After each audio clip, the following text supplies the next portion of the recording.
Hi guys, so today is the 24th of September 2018 at 1:29 in the afternoon over here in the UK.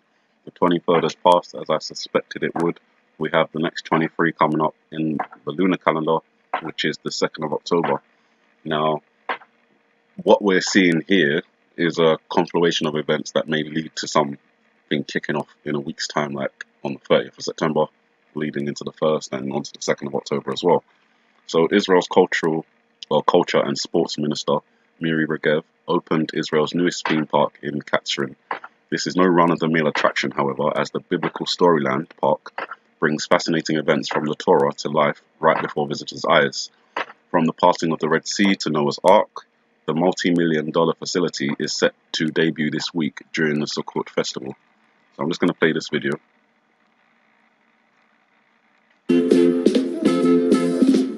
It's not Alice in Wonderland, yet it's still somehow impressive.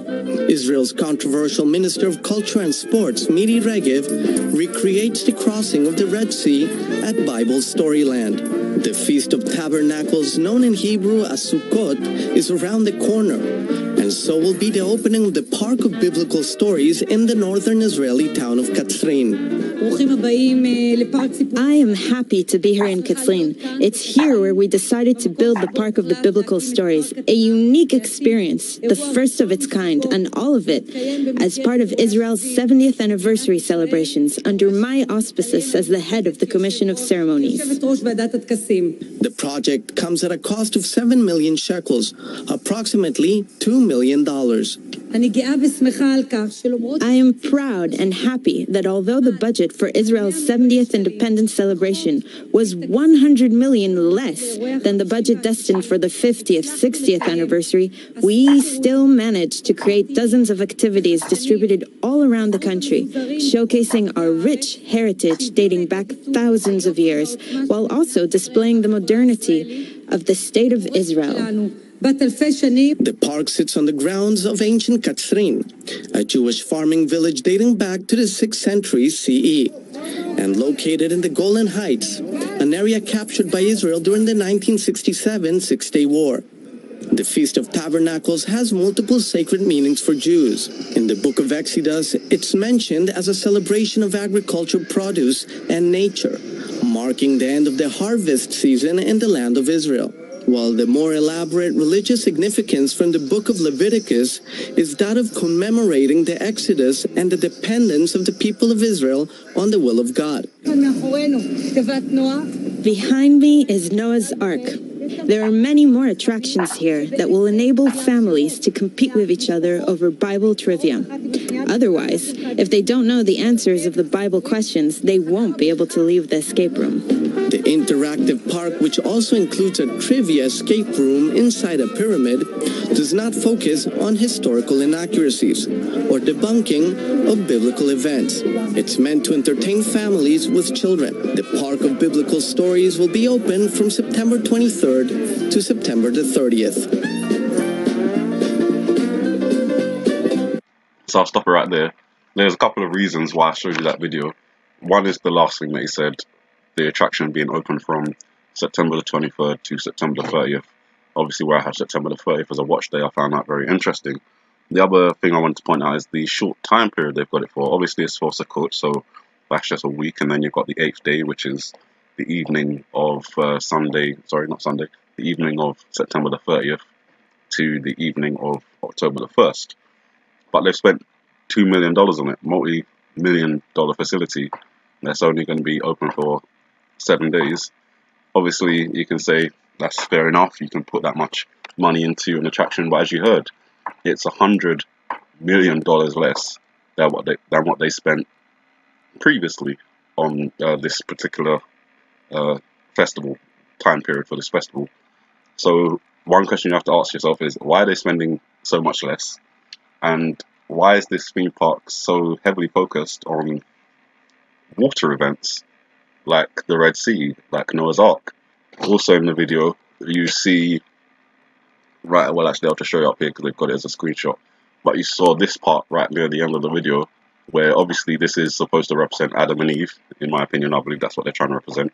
But they've drawn them, or they've given them images as beings of light. Now, you can obviously go back to Genesis before Eve took part of the apple and Adam did so too. They were then clothed in skin, so this may have been a reference to what they looked like previously.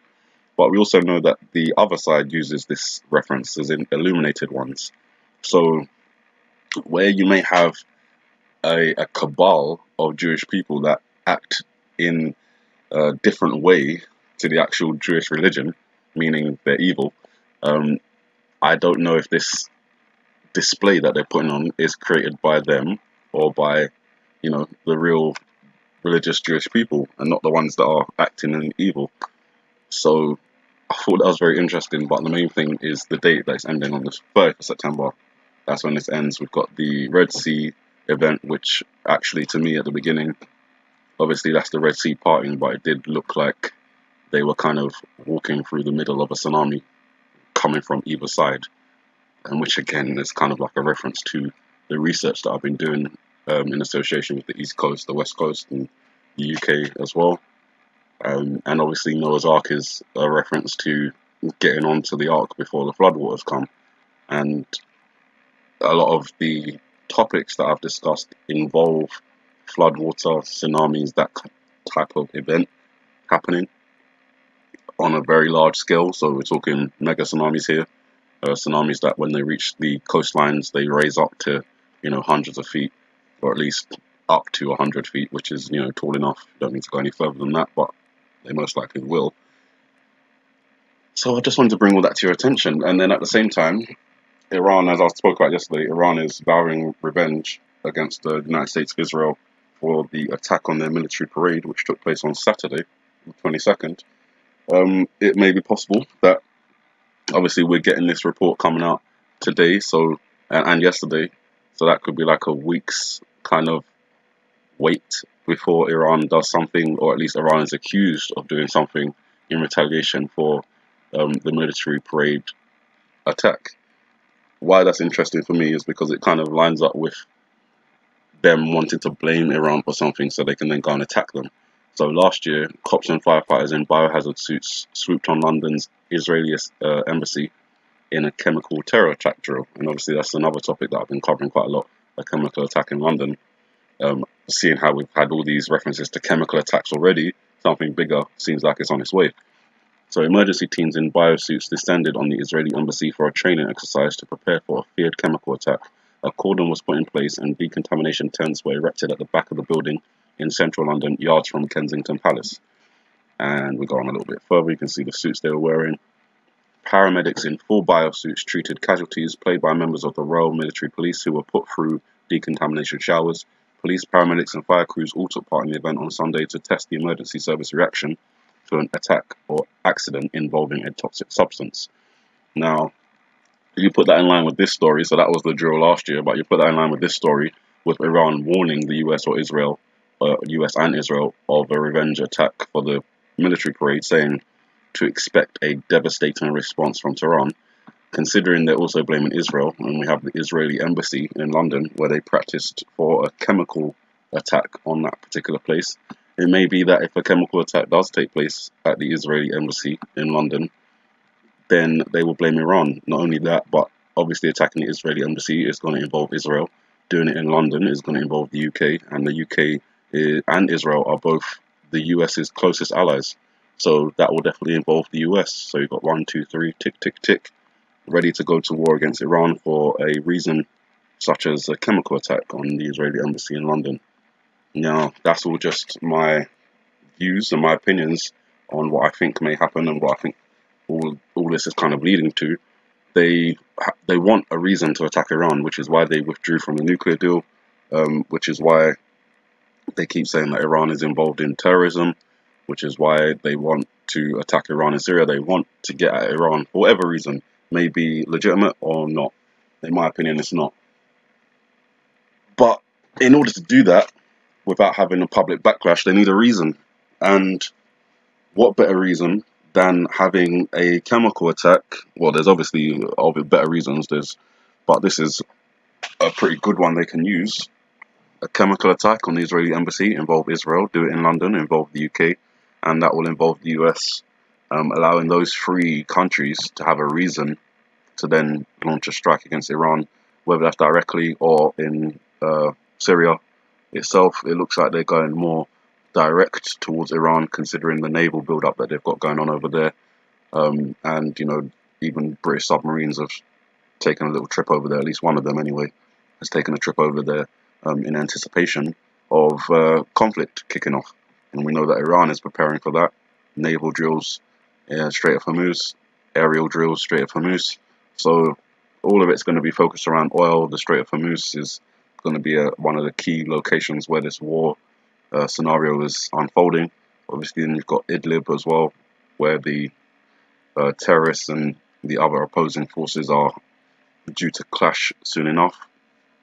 Over on the Korean Peninsula, everything's looking, you know, peaceful and whatnot, with South Korea putting or opening some sort of office in North Korea where they can have better communications with each other.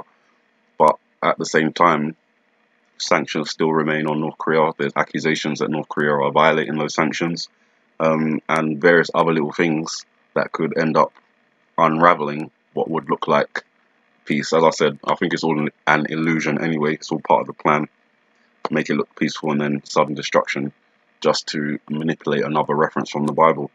Hi guys, so this is just separately added on to the end of the video. As this report has just come out, Russia is to supply the S300 air defense system to Syria within the next 2 weeks, after the Russian jet was downed by the Syrians, but blamed on Israel for not providing the correct location of their attack, apparently. But obviously this is all leading to what I was talking about, a no-fly zone being imposed over Syria, and Israel not going to abide by that because Iran is still in Syria. At the same time, you've got, as I'm talking about in this video earlier, separately, part of the first recording, you've got the potential for the powers that be falsifying an attack in the UK, possibly, maybe the Israeli embassy, in order to give Israel, the United States and the UK a reason to go after Iran. If they try and do that in Syria, obviously in the next 2 weeks, they're going to be coming up against the S300 air defense system. Obviously, if they take those out, then they're directly engaging with Russia, in which case we have the situation that we've been talking about unfolding very quickly. Obviously, the other option for the UK, US and Israel would be to attack Iran directly. And we remember that April the 13th, when they, when France, the UK and the USA launched attacks on Syria for the alleged chemical weapons usage there. At that time is when Russia moved jet fighters and bombers to Iran, and I believe that was obviously it's like a chess move, an advanced move, preparing for whatever's coming next. And obviously, with all the tension that has arisen from this military parade attack, and the blame that's being placed on the United States, Israel, the UK, it just gives more opportunity for a false flag to take place, and then blame it on Iran, because Iran is saying, we're going to get you back. The retaliation is going to be devastating. So why not false flag it, blame it on Iran, who's saying that they're going to attack anyway, and then you've got public backing to go and do what you want to do, or at least the majority of the public, the ones that aren't still sleeping. So just wanted to add that on. I didn't really read the report. I think it's pretty clear from the title what's going to be happening there. Within 2 weeks, the S300 air defense system will be there. In my opinion, it's already there. This just gives them a reason to roll it out in the actual country publicly. So there you go. Have a good morning, good afternoon, good evening, and may the Heavenly Father bless you.